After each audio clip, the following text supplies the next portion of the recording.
It's Mickey, and we are back for Mickey's Factz, Episode 3, Heaven's Fallout Edition. We got to give our first shout out to our top tier Patreon donator, TheFather031, as we continue on this path of this Heaven's Fallout breakdown. Before we get into that, make sure you guys go and subscribe to my Patreon, patreon.com/mickeyfactz. Also, subscribe to me here at youtube.com/mymickeymouse. Yeah, it's that serious. I'm very excited to continue this series. If you want to see these early, you got to subscribe to the Patreon channel, or you're going to have to wait. In any event, we are getting into track 3, which is Talk Yo Ish. Now, I talked about this Wednesday. I think this was the 5th record that we recorded for this project, if I'm not mistaken. So the artist's name was called Uffy, and Uffy had a song called Pop the Glock. Steve-O brung that song to me, was like, yo, we need to chop this up and use this for Heaven's Fallout. And I wasn't really feeling Pop the Glock like that. So I started going through Shorty's catalog, and I came across another track that she had did, which was Talk Yo Ish. And I was like, yo, I like this much better. So I chopped the beat up with Dub B, shout out to Whitebone. I was like, I want this to be the chorus, and I want this to be the beat. Steve-O heard and was like, yeah, this was a much better choice. So for what we did with this record, I wanted it to be like the official first single. Because the other records I had put out 3 singles for Heaven's Fallout before we knew that it was going to be Heaven's Fallout. This was the official first single of Heaven's Fallout, Talk Yo Ish. And when we put this out, we put it on MySpace. When I put it out, I remember Fader DMing me on MySpace like, yo, this song is crazy. We would like to have you Gen F portion of our magazine. And I thought it was spam. I was like, nah, you lying. But it wasn't spam. And that was the beginning of the birth of Mickey Factz, this particular record, Talk Yo Ish. And I was flabbergasted. We did the shoot, and it was fire. It was like, wow, I'm going to be in my first real magazine, and it's going to be from the Fader. And it was a domino effect after that. I was in every magazine after I was in Fader. We have Lakita on the record. She's doing the telephone voice on the chorus. Shout out to Lakita. And at the end of the song was supposed to be like a secret song called Robot Rock, which was on volume 1 of The Understanding, The Leak. I extended it.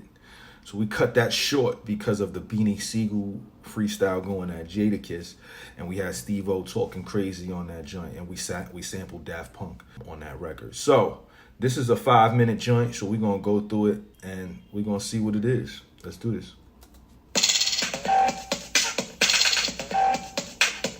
The beat is crazy.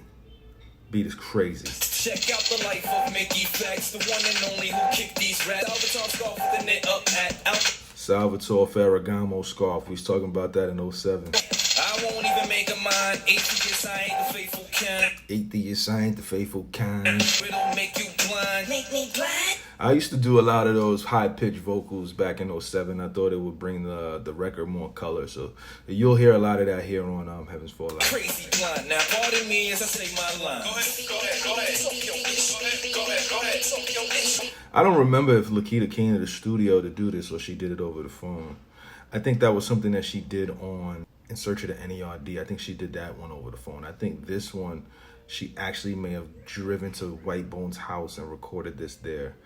I gotta fact check that one though.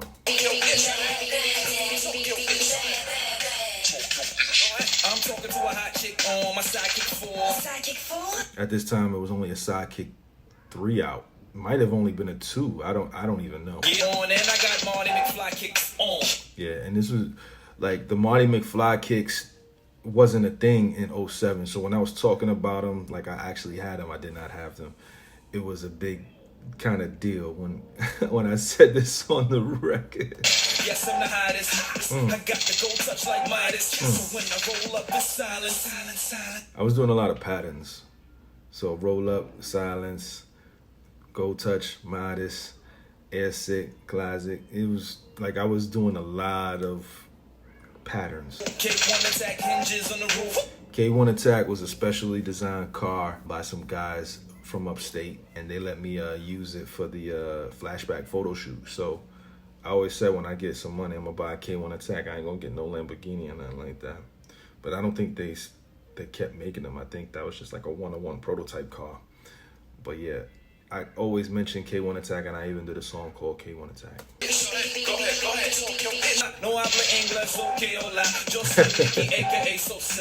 I really started speaking Spanish on this record. It's retarded. So I said De La Vega, which was a New York street artist. Steve O, he wanted me to say neck face. Right on the walls like neck face later. And I was like, nah, I don't like how that flows. So we kept the De La Vega portion, but we argued about that for some time.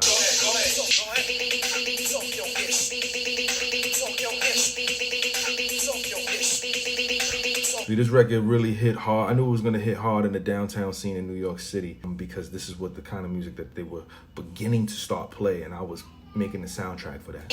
We was trying to do the stutter effect stuff that Nicki Minaj does now. We was trying to do that back then. It was really difficult to kind of make happen with Dub's equipment, but we attempted it. You know what I'm saying? We attempted it.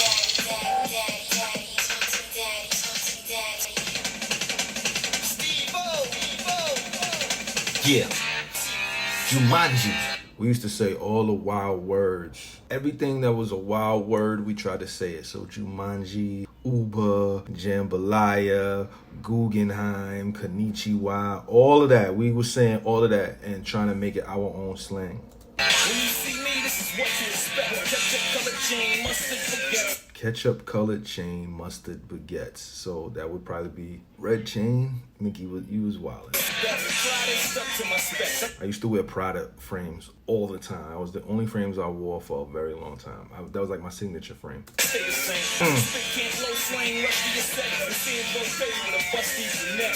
Sandro Pay, Busty Brunette.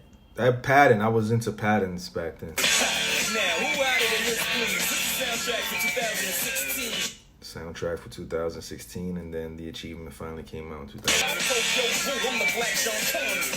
I'm the Black Sean Connery, RIP. This came back from China in Hong Kong. This is 07. That was the first show I ever did outside of New York City. Outside of the country, you know, was in China. So when I fall off, I'ma land on air. Crazy. That's fire. I was chasing dough. I ran all year and I was chasing me, and I'm not scared. Crazy. Two Zoolander. Uber shit.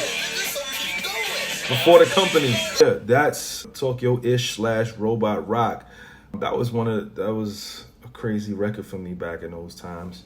I'm glad that we got it done. So, if you like this content, make sure you like, share, and subscribe to my YouTube channel. Sign up for my Patreon and get all of these videos early, and send in some requests that you want me to do. Break down some lyrics, maybe even put you in a freestyle or in a song.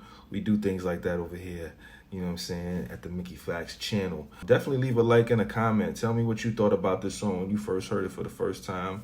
It was a very big record for me. We had a couple remixes from it. One was from Machine Drum and one was from Mellow X. Piled them all together, so when I would perform it, you know, it would be 3 records at the same time. It was a crazy time, man. I still love listening to that. You know, it's a great record. It's still a great way to start off Heaven's Fallout, man. Wow. This is nostalgic for me. Thank you guys for tuning in, and I'll catch y'all later. Smicky!